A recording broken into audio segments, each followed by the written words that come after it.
Alright, so I'm back to talking about budget decks because there's all these accessible decks doing well at events, and I think we have to cover all of them. You're gonna get them for around $100, and I think that's the steal pretty much in today's format. Make sure to like the video if you enjoy it, and also share your thoughts in the comments and let me know what you're playing.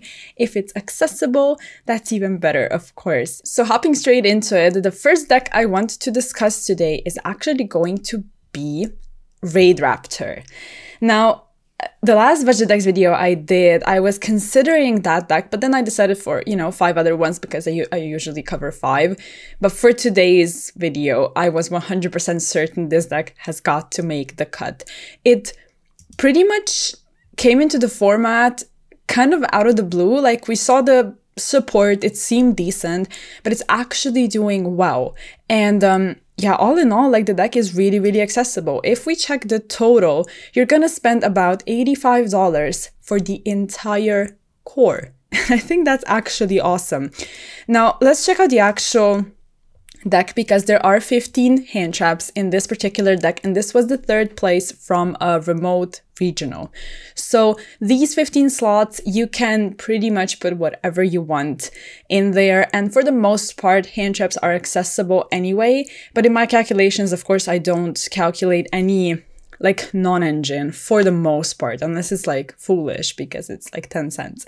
So yeah, you're gonna get this entire deck for a little over $80, and I think that's actually amazing. And you would actually be spending less if the support didn't make some cards spike, because some of them, or at least one that I'm aware of, has only one printing. I think that's the Strangulanius, if I'm not mistaken, and it's expensive. So some cards spike, it happens, but if you have the core from before, that's even better. So why is this deck suddenly doing well?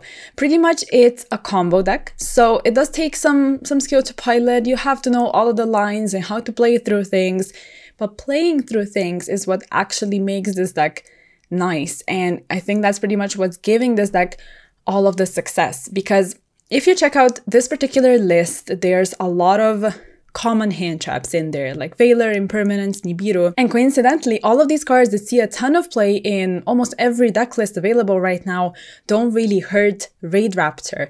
Raider's Wing is like an absurd card. It is so stupid. It pisses me off just by existing. Anything that the card is as material under cannot be targeted. So Veiler and Impermanence are immediately dead against pretty much the majority of the combo, because you would just constantly keep Raider's Wing under every Xyz that you rank up into, so neither of them can be targeted. And what's also really, really nice is the fact that you get to summon the Arsenal Falcon under 5 summons for a fact, and then even if you get Nibiru, it has a hidden effect that's pretty much used only in the Raid Raptor deck, where it lets you like revive itself back, and then it, I guess, quote-unquote, ranks up into another Xyz, which would usually be the Ultimate Falcon, which is unaffected anyway. So you have at least something, and then you also have a lot of extenders. So for the most part, this deck doesn't have like a gazillion one-card combos like fire decks do right now, but it has a bunch of extenders. So even if you start with a card that's actually an extender of sorts, but you have other extenders, you're still able to full combo. Yeah, like this deck, also what makes it great is the fact that no one really knows what it does. It's kind of like you don't know where to disrupt it, and you get to all of these unaffected busted monsters because the support is really nice, and one of the pieces of support is the Rising Rebellion Falcon, which is unaffected. If it's a Xyz summon, you can destroy as many cards your opponent controls as possible. And the Ultimate Falcon also has an ignition effect where you pretty much Azatot your opponent, so you force them to Nibiru you early, and it's gonna result in Arsenal Falcon just coming back and making the Ultimate Falcon anyway. So Nibiru doesn't do a lot. Targeting negation doesn't do a whole lot. Usually one hand trap is not going to be, I guess, impactful enough. The only downside is the fact that going second is a little tough, just a little tough. You still have 15 hand traps, but if your opponent establishes at least a little bit of a board, they're probably going to be able to stop your plays just because of the fact that you need those birds on the board to continue your plays. Like for the most part, your raid raptors are going to be special summon if you control a raid raptor or like a winged beast, or, you know, they just need all of these conditions to be fulfilled. So if you're able to stop them, there's not much they can do. And every hand chip you throw at them is just going to make their combo weaker. So yeah, you know, all in all, I think this deck is nice. It does take a lot of time to really master it. However, you're picking up a deck for less than $100 that's actually going to be able to hang with some of the best decks in the meta, in my opinion. So I don't know, look into Raid Raptor if you want. I think they're really interesting and cool. So let's move on to the next deck. I wanted to cover dragons in this list. A lot of times I will like stray away from dragons because they're not technically under $100. They are $115.72 for the core.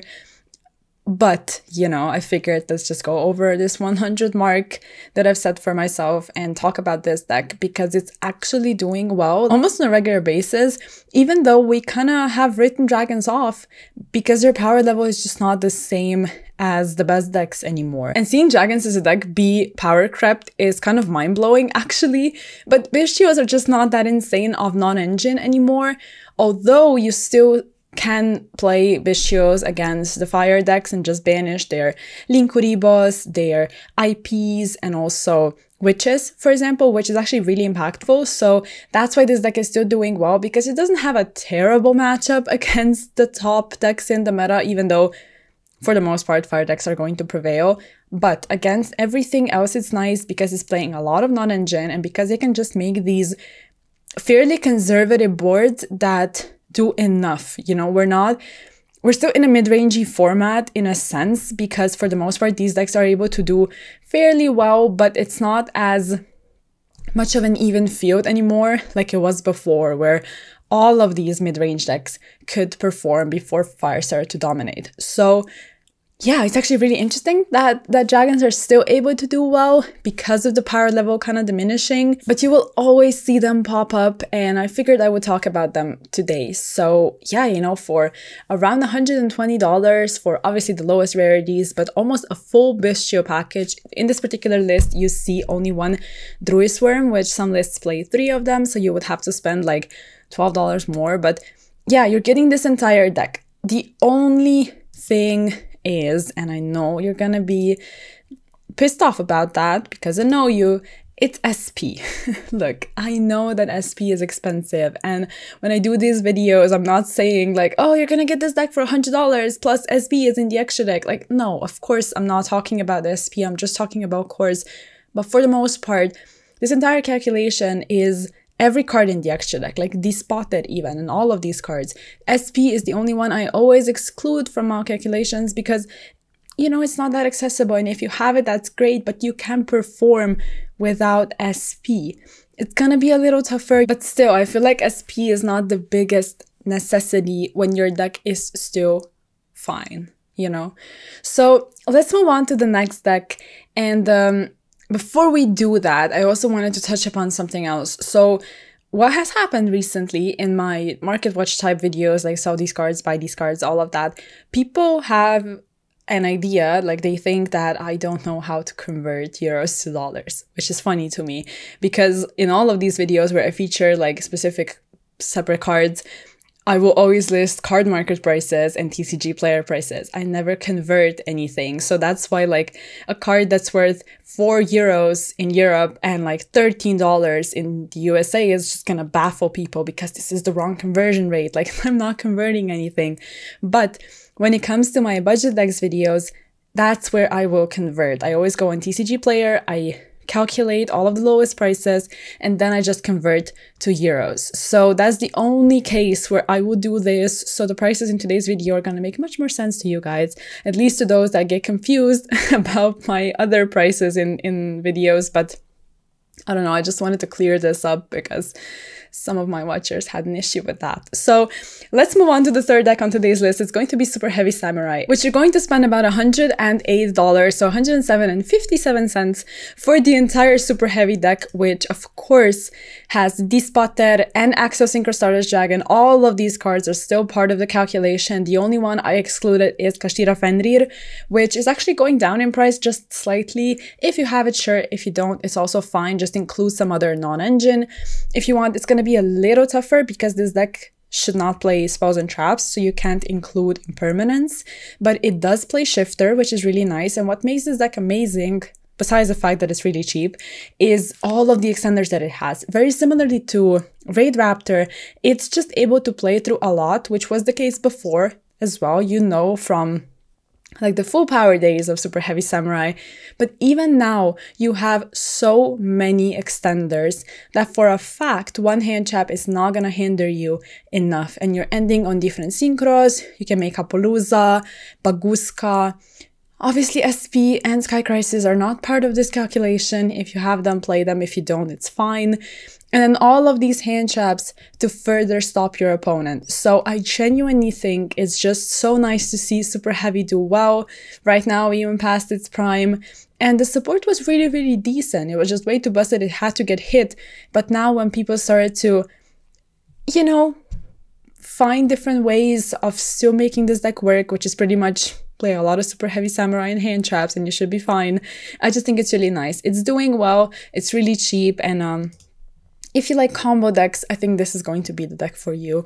You know, next to Raid Raptor, which is just, there's so many Raid Raptor cards and it's so tough, I think, to learn that deck because there's so many of them, so many effects. But you know, if you like those types of decks, that's nice. The next one, also a combo deck, actually, is going to be Rika. So you're going to be spending about $72 for a Rika deck. But it's like actually doing well fairly frequently. This is a winning deck list from a regional. And I also saw Jessica Robinson talking about doing well at like, I think it was an OTS championship, if I remember correctly. If I don't, correct me if I'm wrong, but you can do well with plants still. You just have to be good with them. I think it's a very tough deck to master, but if you want to pick it up, it is cheap and then you can really learn all of the lines and just, it's nice because it's able to play through interruption fairly well. It's definitely going to depend on which hand trap gets used against you, but you have your extenders and it's gonna depend on your opening hand. But seeing as Rika is pretty much a one-card combo deck, there's all of these other cards in your hand that will help you achieve at least somewhat of a combo. And there's a lot of there's just varied interruption with Rika Sheet, Glamour, and it's just different types of removal, which is nice against fire decks because it's like stealing your monsters, tributing them off. It's not necessarily destruction. Bouncing also with Bengal Lancers, so that's really, really nice. And yeah, I genuinely think Rika is not in a terrible spot in the meta. Like Princess is a cool disruption from the graveyard. There's just a lot that you have to deal with. So if the combo goes through, you're pretty much losing. It is kind of a dice roll dependent deck. It's not going to be as easy to go second. However, you have hand traps and Con just puts a lot of pressure on the board. Also, I'm pretty sure I said Glamour before. I meant Con, which tributes off your monsters for cost. Con is like kind of scary. You know, if I'm going first, I establish my board, they go activate Con. I'm like, I'm sweating. I'm like, damn, you know, they're gonna deal with my stuff. I don't want that. So yeah, I think Rika is definitely a deck worth mentioning for today's video. And for the last deck, finally not a combo deck, it's gonna be Runic Sprite. Pretty much in any variant, but what I just saw from a regional is a for hire list, which is going to cost you about $92, pretty much because Sprite Blue is like 15 and this is like the majority of the price actually. Also no SP. No SP. But other than that, it's just runic spells, which runic is not terrible. It just kind of fell off a bit, but the for hire version is really, really nice. The only issue I have with it is the fact that going second is kind of rough. Like, let's be real, it's not going to be that easy to go second. However, you have so much advantage when you go first. It's like one of the most busted decks when it goes first. And, you know, in my opinion, it's still threatening. It is good. You have to be good because it's a runic deck, but like for hire cards are really, really nice. They're strong.